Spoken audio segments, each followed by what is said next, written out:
Well, thanks everyone for joining us for this week's Mortgage Matters here with Chris Galley. Chris Galley is a veteran loan officer, not the kind of veteran we're talking about today, but veteran loan officer. You have 26 years of experience in the mortgage and banking industry, and you have helped a lot of different kind of people get into homes over the years, and many of those have been veterans, which is what we're talking about today. So the reason that we're talking about this, Chris, is I know that your team has been fielding a lot of questions right now on VA loans because this is kind of the season and between now and kind of the next couple of months where a lot of military members are going to be getting their reassignment papers. So, they're starting to find out now where they're going to be, what base they're moving to next. And then sometime in June, July, August is when a lot of those are going to make the move. Obviously, it happens all year round, but there seems to be a lot of them heading into the spring and summer months. So Correct. with that movement, that means that military members who have their homes are probably going to be selling them and then looking to get a new one, or maybe new military members might be looking to get their very first home with the VA loan. So we're excited to dig into this today so that we've got all the popular questions and answers to this in one kind of aggregated space here. So Chris, thank you so much for being here with us today.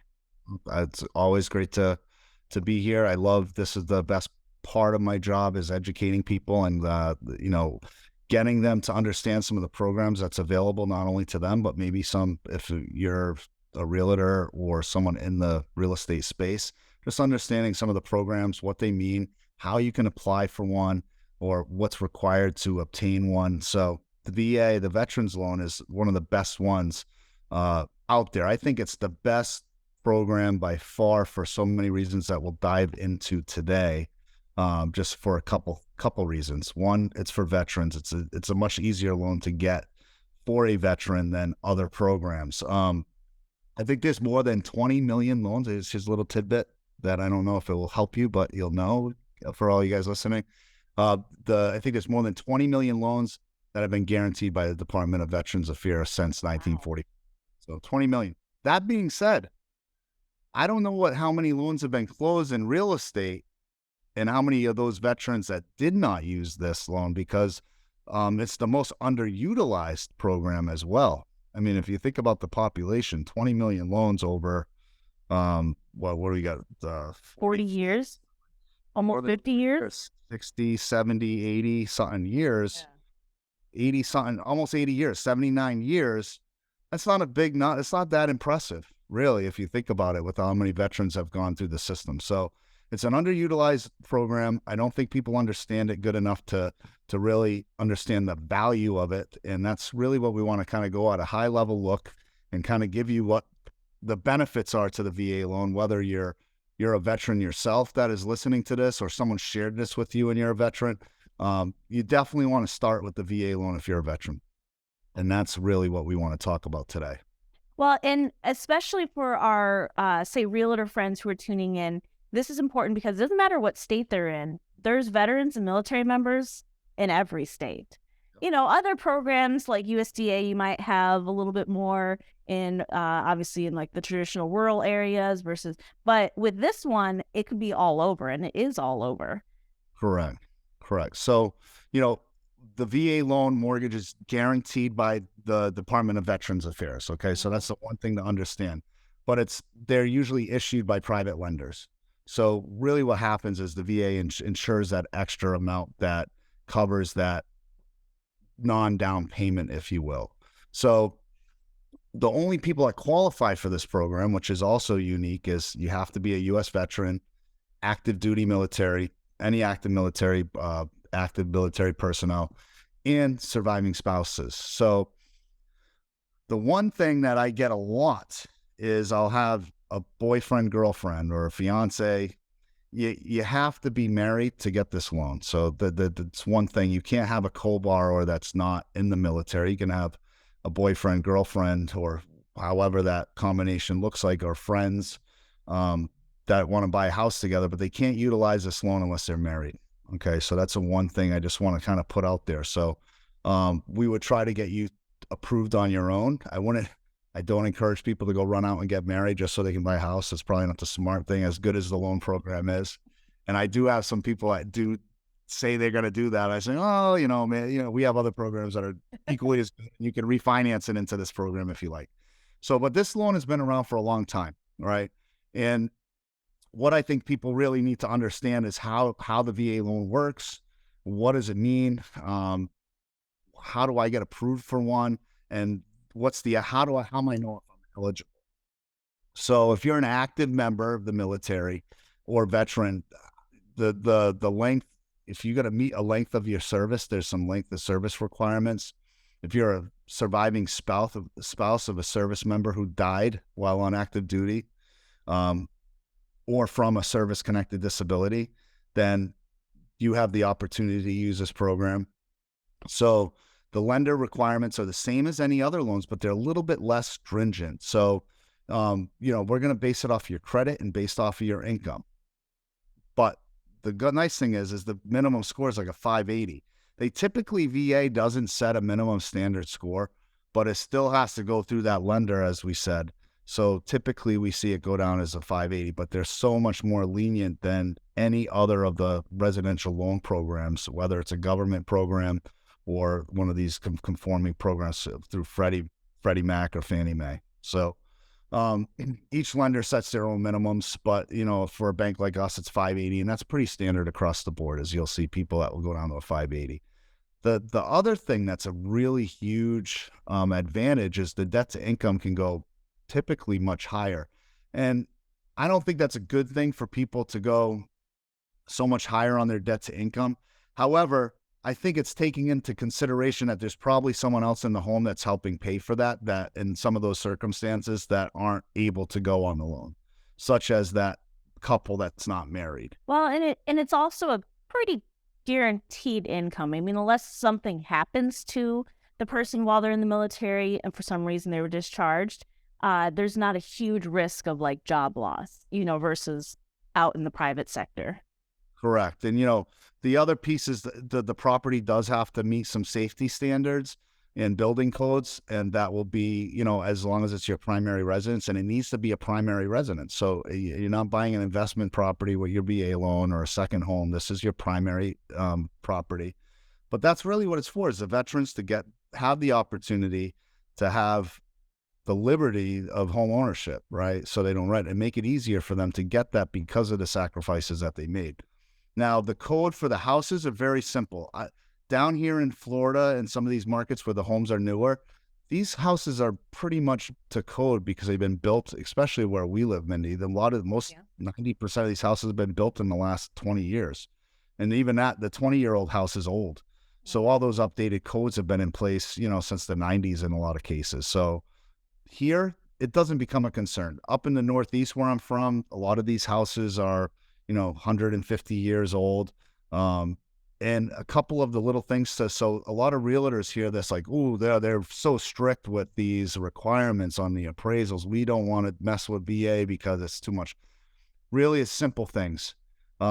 Safety issues that any new home has to adhere by. So for example, if you had a house up in the Northeast, we don't have basements here, so it's not really relevant here in this market, but a lot of these older houses, they don't have a railing going down the stairs, for example. Yeah. That's a code on any new house. So, I've had clients or sellers who just rigged up a railing that goes down their stairs. It doesn't need to look pretty, just enough to pass for that appraiser to say, check that box that yes, everything, all the safety standards were met and all the basic building codes were met. That's always what it was in the Midwest. It was always that there was a railing or needed to be a railing going down into some dark dungeon basement, that's over 100 years old.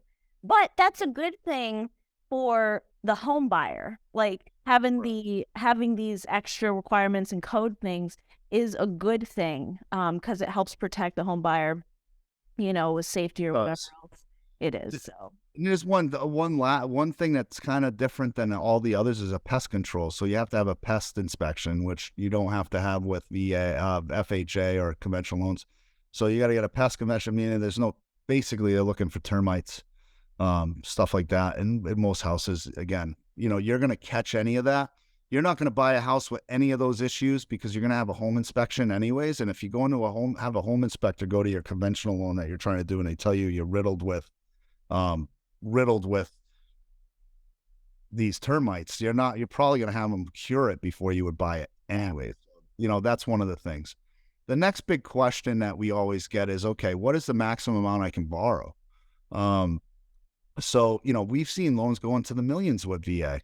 So, we can go pretty high. The limits are different than what you would find with a conventional loan at 726, 200 or whatnot. So we've seen, as long as the eligibility is there and you qualify, we've seen loans go up as much as $1 million.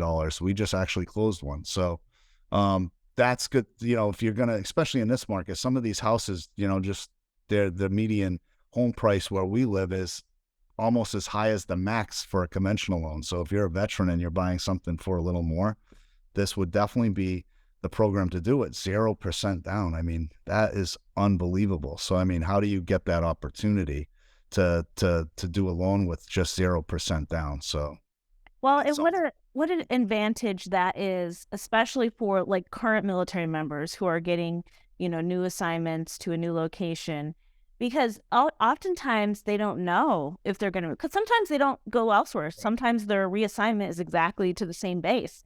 And so you get your papers and then you've got just a couple months to get your life together to pick up and move. Sometimes you don't have time to think or to plan for a huge down payment, to save for a down payment for that move.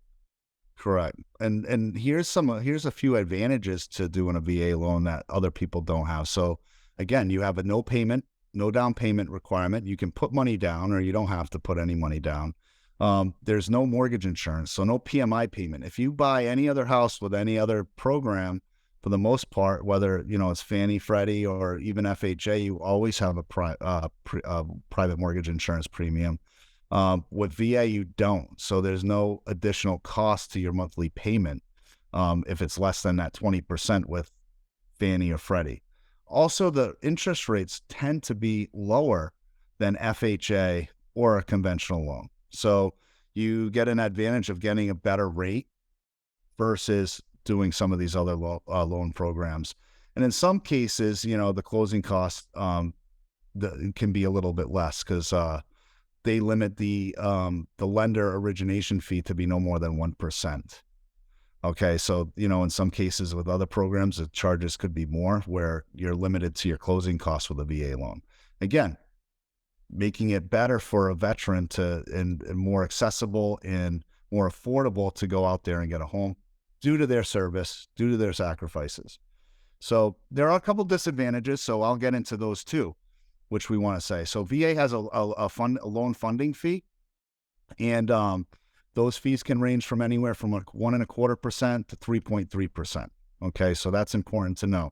That funding fee is set by the federal government, and that covers the cost for foreclosing. So if a borrower defaults, that there's money set aside with all these veterans who paid at 100%. So there's a buffer there that can help in the challenge that people go through some challenging times and they have some foreclosures. So that upfront funding fee, however, I believe if you're more than 25% disabled, that fee is waived. So that upfront fee is not there. Not that it's a good thing if you're disabled. It's a shame if you're disabled, but they will waive that fee if the disability is over a certain threshold. For comparison, in any other type of loan, is there anything similar that someone would face, like with maybe USDA or FHA or conventional? So USDA, you're going to have an upfront funding fee. You're also going to have an upfront funding fee as well with FHA, as along with that monthly mortgage insurance payment as well.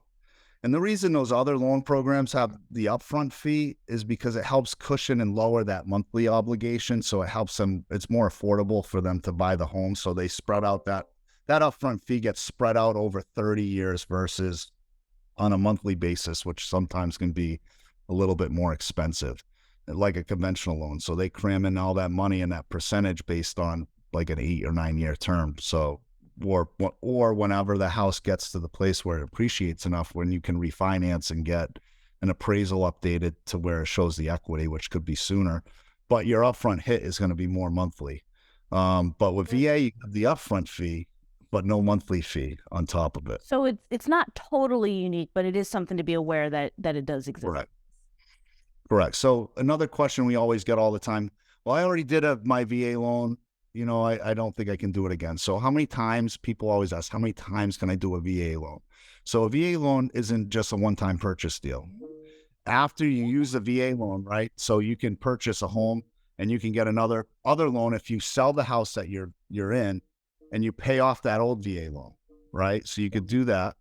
So it's really just one at a time. It's not one for your lifetime. Not necessarily either, because you can also get another home. I actually closed a client about a year ago.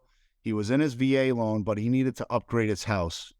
So as long as he had enough entitlement, right, we had to make sure that there was enough money in his entitlement to cover the new home. He was able to move into this new home, but he was living in it. It was going to be owner occupied. So it has to be owner occupied. That's the key. So as long as they have more entitlement money there, they can go ahead and buy that other home, but they're moving from the one that they have into the better home, and, with loan explanations and, all that stuff. That's how we get to that. So, also, if you repay the obvious thing, which most people do, and they think that they can't go ahead and get it again because it's a one-time deal, it isn't. If you repay the VA loan in full and keep the house for one time only, then you can go ahead and get another VA loan to purchase an additional home as your primary residence. So in this instance, if you pay off your house and then you want to go get a second house, right? Or full entitlement, second, wide open, but you have to go move in it. You have to move it. It has to be owner occupied. So you just do that. So you have, go ahead. So one question that I hear a lot, and I'm curious your insights on this, is the VA loan technically can be assumable, but I know that there's some pros and cons to that. Can you dive into that? First off, what does it mean to be an assumable loan, and what's your perspective with your experience? So how that works, right, is you can take on that. So say I have the VA loan, and I was lucky enough to buy a couple of years ago and get 2.5%. Well, someone can take over that loan payment. The challenge would be with the rate of appreciation in this market, right? So, you are going to have someone assume this loan. You bought the house for, say, $400,000. Now you can sell it for $500,000. Well, they can assume that loan here for $400,000, but they would have to come down with $200,000, right, in order to assume that $400,000. So that's one thing that makes it a little challenging. The second piece is it would be a great for selling it to your kid, and you're giving them a deal, right? And you're saying, okay, I only owe $300,000 on this house. I want you to assume the mortgage. I'm just giving it to you at what it is, and it's it's an arm's length transaction. And you don't mind that you're selling it for $300,000 and not taking equity because you're giving it to your kid or your friend or whoever it is. It doesn't have to be your kid. It'd just be someone that you're going to pass it on because you want to do something good. It's your good deed for the year or whatever it is. You can pass that through. So it's assumable, and now they take on and they get the advantage of taking that 2.5% that you had. So does your, let's say you're passing it on to your kid, do they have to be eligible as a veteran or military member? They don't. So they're going to just take on the leftover of whatever's owed on that deal, on that loan. And they're just assuming the mortgage. Now, if that seller wants to make money, that buyer's going to have to come down with the difference. Now, say it's only in a market where it's only a $50,000 difference. Now, I would probably try to come up with that $50,000 so I could, enjoy a 2.5% or 3% interest rate versus in the sixes or wherever it is at the time that you're applying for. So your payment doubles based on that. So you may try to find a way to get that other money to assume that. Now, there's a bad part for the veteran now. I mean, if they're going to sell off this house and let someone take over that loan, that digs into their entitlement. So they don't have that much money that's still going to be withheld. So if they plan on going to buy another house with a VA loan, they may have some trouble. They may or may not, just depending on how much is left in their entitlement. So that's depending on your circumstance, might be a good thing, might not be, but we wanted to let people know that it's an option. So you want to make sure what the entitlement is, what you have left before you would just do that. And there's a few houses that aren't qualified, right? So there's only certain properties that are qualified for this. You're not going to do a land loan, but you can buy houses like a modular. Manufactured homes are covered, single family, two families are covered. So you want to make sure that, the property qualifies. You're not going to go get a land loan with a VA loan. So those are a couple things that you want to make sure that you're looking into. The property qualifies as well. Awesome. Well, it sounds like it's a great program that there's a lot of, I guess, mystery and misunderstanding kind of surrounding it, even after all these years. Uh, Yeah. Still a Well, lot. you don't have the resources to really pump out and educate people. So it's people like me and other lenders like me and other realtors like me that are out there trying to, really show and promote what an awesome program this is. Again, I think if there's three key takeaways for anyone listening to this or watching this is, what, your FICO score doesn't have to be as high. Your rate is going to be better than any other program, right? That's going to be important. And they're a little bit more lenient on qualifying, right? For the veteran. So it's easier. It's actually easier for a veteran to get this loan. And it's an actually easier closing, which is crazy that it's misunderstood. And some people feel as though it's harder. It's probably one of the easiest loans to qualify someone for. Again, the issues with the home being under a certain standard. You're going to get that with any home, with any program. I mean, if you have a house that has a ton of peeling paint on it, you're probably not going to get it through a conventional loan either. They're going to have to repaint the house. They may not be strict on the railings going down, but if you know that the house is old and it's not up to code with railings or something, you would just slap up some, railings that were temporary enough to get the house to pass. So there's this small little tweaks. That's why it will be important for any realtor or seller's agent out there. You would want to accept a veteran one, because it's really the right thing to do, right? These people did something for you. Even if it was harder, which it isn't, it's like, okay, I'm going to sacrifice a little bit of work because this is a veteran buying this house, but that's not the case. But you may want to ask if there's something quirky with the house. You might want to ask the lender up front, is this going to be an issue with the VA appraisal? And then you adjust and you adapt and you fix it prior to actually getting it done. Well, Chris, thank you. I know you and your team are always available for questions for people who have specifics, whether it's a home buyer, seller, or someone representing, say, a realtor or a real estate agent. They can always reach out to you.